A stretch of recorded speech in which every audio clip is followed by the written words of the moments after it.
বৈষ্ণবপুর নামের একটি ছোট্ট গ্রামে বাস করত এক বৃদ্ধা। বহু বছর আগে তার স্বামী মারা যায়, তার কোনো সন্তানও নেই। বুড়ির বয়স ৬৫ বছরের কাছাকাছি হয়ে গেছে। যেহেতু তার বাড়িতে কোনো ছেলে মেয়ে নেই, সে একা একাই নিজের জীবন কাটাচ্ছে। তবে তার বাড়িতে কিছু পশু পাখি আছে। পশু পাখিদের লালন পালন করেই বুড়ির সময় চলে যেত। বুড়ির থাকার ঘরের থেকে একটু কাছেই ছিল তার একটা খামার ঘর। সেখানে বুড়ির অনেক ধরনের মুরগি পুষত। বুড়ি একা মানুষ, তার কোনো কিছুরই অভাব ছিল না। প্রতিদিন মুরগি যা ডিম দিত তা বাজারে বিক্রি করেই তার দিন কেটে যেত। কিন্তু বুড়ির জীবনে একটা দুঃখ ছিল। সেই দুঃখ হলো প্রতি রাতে তার খামার ঘরে শিয়াল ঢুকে একটা করে মুরগি চুরি করে নিয়ে যেত। বুড়ির বাড়ির কাছেই একটি ঘন কালো জঙ্গল ছিল।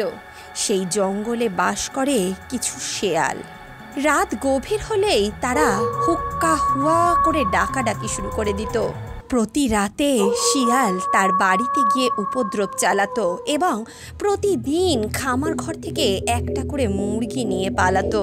শিয়ালের এই কুকর্মের জন্য বুড়ির প্রায় সকালে মন খারাপ করে বসে থাকতে হতো। এমনই এক রাতে মুরগির চিৎকারের আওয়াজে বুড়ির ঘুম ভেঙে গেল।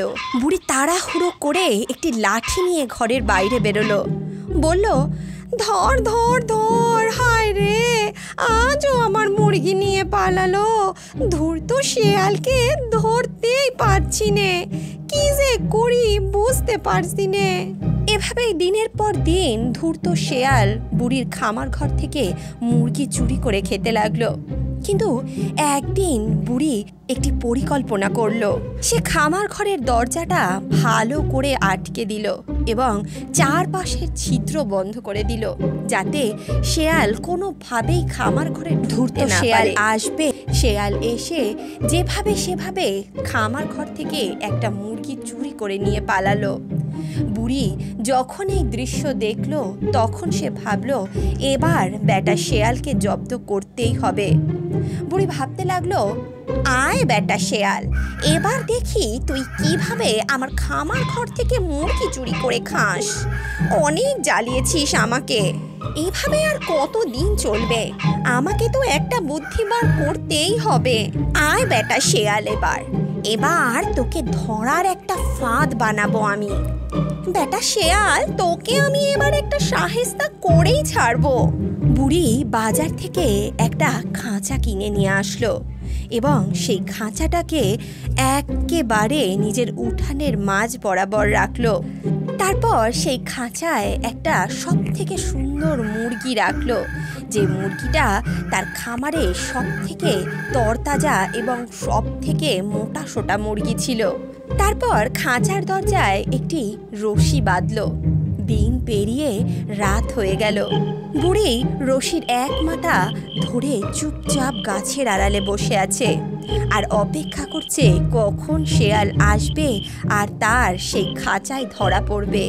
রাত যখন গভীর হলো ঠিক তখনই একটা শিয়াল এসে উপস্থিত হলো। বুড়ি শেয়ালকে দেখে মনে মনে বলল, তুই আমার মুরগি খেয়ে এত শক্ত সবল হয়েছিস, এত মোটা তাজা হয়েছিস, দাঁড়া, আজকে তোকে শায়েস্তা করেই ছাড়বো। অনেক খেয়েছিস আমার মুরগি, আর না।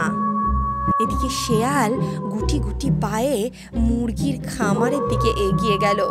হঠাৎ করে শিয়াল দেখলো খাঁচায় রাখা সেই সব থেকে দায় দস্ত তরতাজা মুরগিটা। লোভী শেয়াল তো বেজায় খুশি, তার আর কষ্ট করে খামারে ঢুকতে হবে না। ধূর্ত শেয়াল মুরগি খেতে ওই খাঁচার ভিতর ঢুকে পড়ল আর বুড়ি তাড়াতাড়ি নিজের হাতের সেই রশিটি টান দিয়ে খাঁচার দরজা বন্ধ করে দিল। বুড়ি তো আনন্দে আত্মহারা হয়ে নাচতে লাগলো আর বলল, যা এবার আমার মুরগি নিয়ে, কিভাবে যাবি আমিও দেখব। অনেক আমার মুরগি খেয়েছিস, বেটা শিয়াল, এবার তোর শায়েস্তা হবে। এদিকে শেয়াল পড়ল মহা বিপদে। সে খাঁচা থেকে বেরোনোর জন্য ছটফট করতে লাগলো। কিন্তু বুড়ি শেয়ালকে এইভাবেই ৩-৪ দিন বন্দি রেখে আবার ছেড়ে দিল। কারণ বুড়ি কোনো প্রাণীরই ক্ষতি করতে চায় না। সব প্রাণীর উপর তার মায়া ছিল। তারপর থেকে শেয়াল বুড়ির বাড়িতে মুরগি নিতে আসলেও সেদিনের কথা ভেবে প্রাণের ভয়ে আবারও পালিয়ে যেত। বুড়ি এখন মহা খুশি, আর তার জীবনে কোনো দুঃখ নাই, কোনো কষ্ট নাই। সে এখন আনন্দে নিজের জীবন কাটাতে লাগলো।